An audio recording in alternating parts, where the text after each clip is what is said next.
haribonekeza ubukene bw'isukari muri kino gihe mu gisagara ca Bujumbura.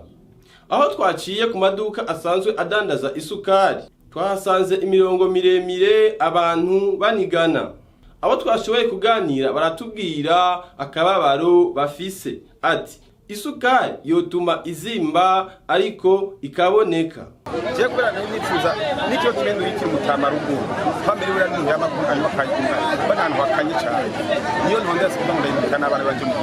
nabo none w'icyo kimwe ngo nagifise kabati kurambi 2025 nuko ndakikora cyane kurangwa ndayitondeye imisi ndarushye kuratonde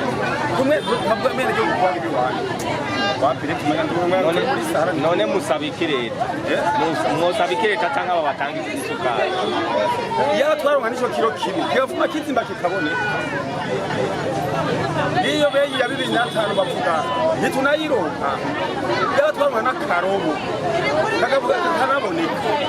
ahubwo jewe nakubeje nama muri sosumo nama ndiyo ngo ndafite imirima hajya mu zawukemba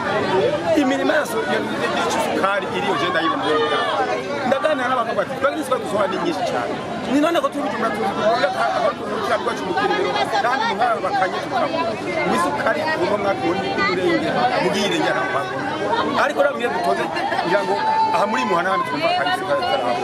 nanye twumva ngo naho kumukorera ndetse n'abadandaza iyo sukari bavuga ko hari abenegihugu bavyitwaramwo nabi mu kugura bisubiriza bigatuma hari ababura isukari.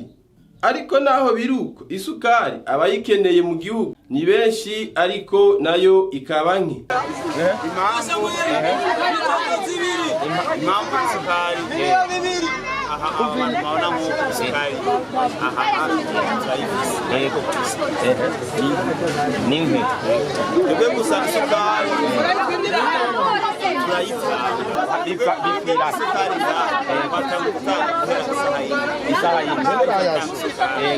isukari turayitanga neza kandi benshi bazi impamvu rero abona aha benshi n'abaza araho benshi nk'abarose isukari yabonetse musasi n'amakwitanga musasi nizo saa tuko tatanga isukari twavuye ngaho masanga hafi sizere no muzi batanga isukari sahindi tutatanga isukari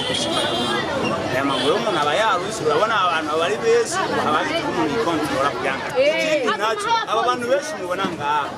aha hari abantu baza inshuro zimwe cyane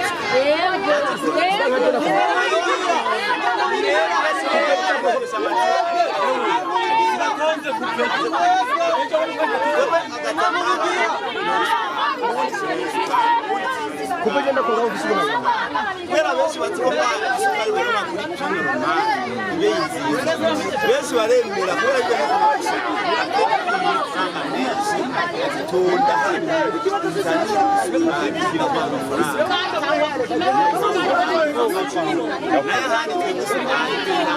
kandi ngano bo waza benshi bari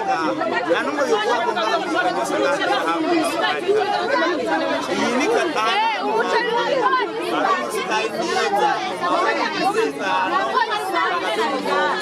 ikababaha amajambo namwe muvuga ibyo barose igisa icyo kandi ngizindi sahe